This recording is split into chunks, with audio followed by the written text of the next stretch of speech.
2024 లేదా 25లో డిగ్రీ లేదా బీటెక్ చదివారా? సాఫ్ట్‌వేర్ జాబ్ కోసం ఎదురు చూస్తున్నారా? అయితే కోడ్ జ్ఞాన్ 100 డేస్ కోర్సులో చేరండి, జాబ్ సాధించండి. సార్ ఒక మంచి అవేర్నెస్ వీడియోస్ అని చెప్పొచ్చు. బికాస్ లిఫ్ట్‌లో ఏ కోడింగ్ ఉంటుంది, మనం యూజ్ చేసే ప్రతి ఒక్క దాంట్లో కోడింగ్ ఉంటుంది అన్న ఎపిసోడ్స్ అయితే మనం చేస్తూ ఉన్నాం. అందులో భాగంగానే ఈ రోజు చాలా మంది పవర్ బ్యాంక్స్, వైర్లెస్ ఛార్జర్స్ అయితే యూజ్ చేస్తూ ఉన్నారు. ఫోన్ కి వైర్లెస్ ఛార్జర్ మధ్య ఏ కోడింగ్ పనిచేస్తుంది అండ్ లాంగ్వేజెస్ ఎన్ని రకాలు ఇందులో ఉన్నాయి అంటారు. దాంతో పాటు ప్రాసెస్ అనేది ఏ విధంగా ఆపరేషన్ జరుగుతుంది అంటారు సార్? సో ఇప్పుడు ఎక్కువ మంది యూజ్ చేస్తున్నారండి వైర్లెస్ ఛార్జర్స్. ఎలాంటి వైర్ యూజ్ చేయకుండా డైరెక్ట్ మొబైల్ని ఛార్జ్ చేసేట్లు. సో ఈ మ్యాగ్నెటిక్ ఫీల్డ్ ద్వారా అది ఛార్జ్ అవుతూ ఉంటుంది. సో బేసిక్గా మనం మన ఫోన్కి ఈ వైర్లెస్ ఛార్జర్ కనెక్ట్ చేయగానే సో ఇలాగా మీకు ఛార్జింగ్ ఇండికేషన్ వస్తుంది.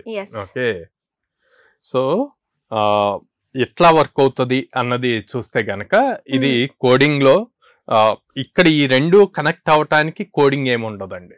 ఫస్ట్ థింగ్ ఇవంతా మ్యాగ్నెటిక్ ఫీల్డ్స్. మనకు చిన్నప్పుడు చదువుకున్నాం AC DC current, alternate current, direct current. So ఇక్కడ ఏసీ కరెంట్ ప్లే అవుతుంది. ప్లే అయ్యి ఈ రెండు కనెక్ట్ అయ్యే మ్యాగ్నెటిక్ ద్వారా ఆ పవర్ అన్నది వెళ్తుంది.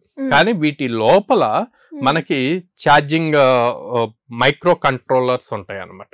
దీని లోపల ఈ మైక్రో కంట్రోలర్స్ అన్నవి ఫర్మ్వేర్ టెక్నాలజీ యూజ్ చేసి కోడింగ్ అవుతుంది. సో ఎక్కువగా సి ప్రోగ్రామింగ్ యూజ్ చేస్తాం. సి అండ్ C++, ఈ రెండు ప్రోగ్రామింగ్స్ మీదే మ్యాక్సిమం లోపల ఉన్న micro chips, micro controllers work అవటానికి యూజ్ చేస్తాం. ఏం చేస్తుంది మైక్రో కంట్రోలర్స్ అంటే, మనకిప్పుడు ఇది ఒక 30 వాటేజ్ పవర్ బ్యాంక్ అనుకోండి. ఓకే, మన ఫోన్ దానికి సపోర్ట్ చేయాలి. మీరు చూస్తే ప్రతి ఛార్జరు ప్రతి ఫోన్కి సెట్ అవ్వదు, కానీ పిన్ సేమ్ ఉంటుంది, సి పిన్నే ఉంటుంది, కానీ ఛార్జింగ్ అవ్వదు. ఎందుకు? ఫోన్ ఒకవేళ 20 వాట్స్ అనుకోండి, ఛార్జర్ 10 వాట్సే అనుకోండి, సెట్ అవ్వదు. ఓకే, యాక్సెప్ట్ చేయదు, పవర్ రాదు, అసలు దాన్ని సపోర్ట్ చేయట్లేదు. అదే 40 వాట్ ఛార్జర్ ఫోన్ 30 వాట్ అనుకోండి, ఇది 30 వాట్ ఎంతవరకు కావాలో అంతవరకు తీసుకుంటుంది. అట్లాగే ఇక్కడ కూడా సో దీంట్లో ఎంత పవర్ ఉంది దానికి తగ్గట్టు ఇది తీసుకుంటుంది. సో మళ్ళీ ప్రతి మొబైల్ లోపల ఆపరేటింగ్ సిస్టమ్ ఉంటుంది.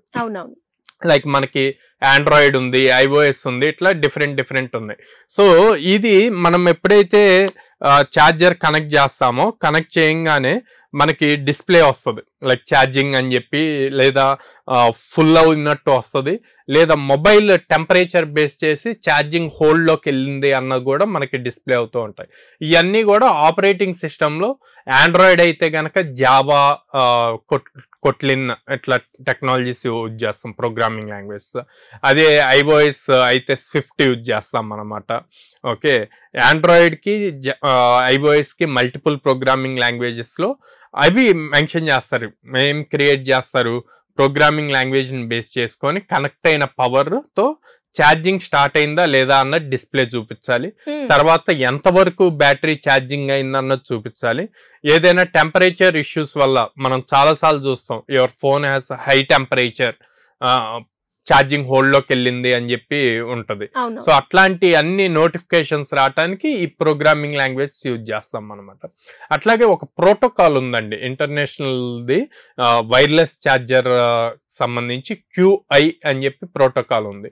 ఈ ప్రోటోకాల్ యూజ్ చేసుకొని ఈ వైర్లెస్ ఛార్జర్స్ ఏదైతే బిల్డ్ చేస్తున్నారో వీళ్ళు దీంట్లో ఎంత కెపాసిటీ ఉండాలి, సో ఎంతవరకు పవర్ ట్రాన్స్మిట్ చేయగలరు, ఎంత వాటేజ్ యూజ్ చేయాలి అని చెప్పి చూస్తారు. ఎందుకు అంటే రీసెంట్గా మీరు చూస్తే మనకి ఫ్లైట్స్లో ఈ power banks, wireless chargers power banks వల్ల ఫైర్ యాక్సిడెంట్స్ ఎక్కువ అవుతున్నాయి అనమాట ఫ్లైట్స్లో.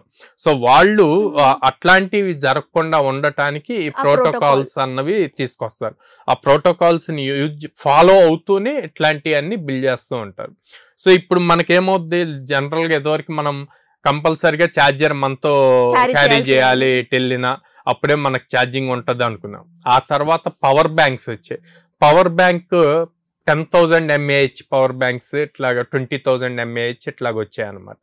ఆ 10,000 mAh 20,000 mAh పవర్ బ్యాంక్ ఉన్న కేబుల్ మళ్ళీ కావాలి ఫోన్ కి కనెక్ట్ చేయడానికి. ఇప్పుడు టెక్నాలజీ మళ్ళీ చేంజ్ అయ్యి వైర్లెస్ ఛార్జర్స్ వచ్చాయి. సో ఇది కూడా 10,000 mAh ఉంటది. సో మనకి ఆల్మోస్ట్ 3 times ఫోన్ ఛార్జ్ చేయొచ్చు అనమాట. అంటే మీరు ఆల్మోస్ట్ ఒక 2 days మీ దగ్గర ఛార్జర్ లేకపోయినా సరే దీంతో ఇది ఫుల్ గా ఉంటే గనక సరిపోతుంది. సో ఇన్ని బెనిఫిట్స్ ఉన్నాయి దీన్ని. అంటే ప్రతి దానికి కూడా కోడింగ్ అన్నది చాలా ఇంపార్టెంట్. మన నేను లాస్ట్ టైం చాలా ఎపిసోడ్స్ లో చెప్పాను, ప్రోగ్రామింగ్ నేర్చుకోవాలి అంటే ఫస్ట్ బేస్ ప్రోగ్రామింగ్ సి నేర్చుకోవాలి. సి నేర్చుకుంటే ఏ ప్రోగ్రామింగ్ అడ్వాన్స్డ్ లాంగ్వేజ్ అయినా సరే ఈజీ అవుతుంది నేర్చుకోవటానికి. మనకి ఇల్లు కట్టడానికి బేస్ ఫౌండేషన్ ఎంత ఇంపార్టెంటో అట్లాగే సి ప్రోగ్రామింగ్ అన్నది అంతే ఇంపార్టెంట్.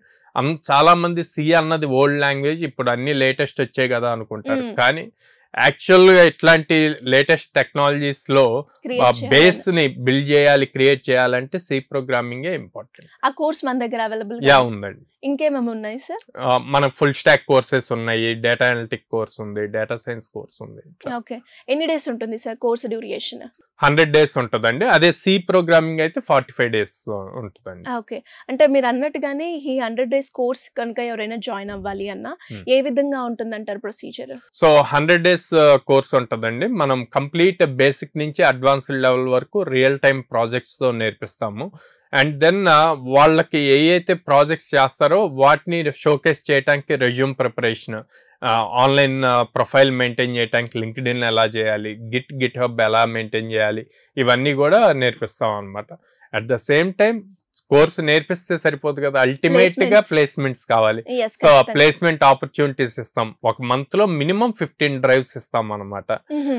సో ఈ 15 drives ఇచ్చి వీళ్ళకి స్కిల్ నేర్పిస్తున్నప్పుడు వాళ్ళకి ఇంటర్వ్యూ క్రాక్ చేయడం ఈజీ అవుతుంది. ఇంకా ఎవరైనా కూడా అప్రోచ్ అవ్వాలి అంటే ఏ విధంగా ఉంటుంది సార్? విత్ పేరెంట్స్ తోటి వచ్చే ఆప్షన్ ఉందంట?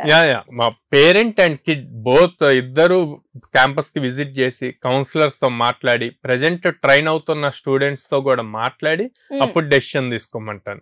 And we charge only for course. Placements కి మనం ఛార్జ్ చేయం, it's free of cost. And వాళ్ళ ఫ్రెషర్ ట్యాగ్ 2 years ఉంటది. ఆ 2 years అయిపోయే వరకు మనం సపోర్ట్ ఇస్తాం.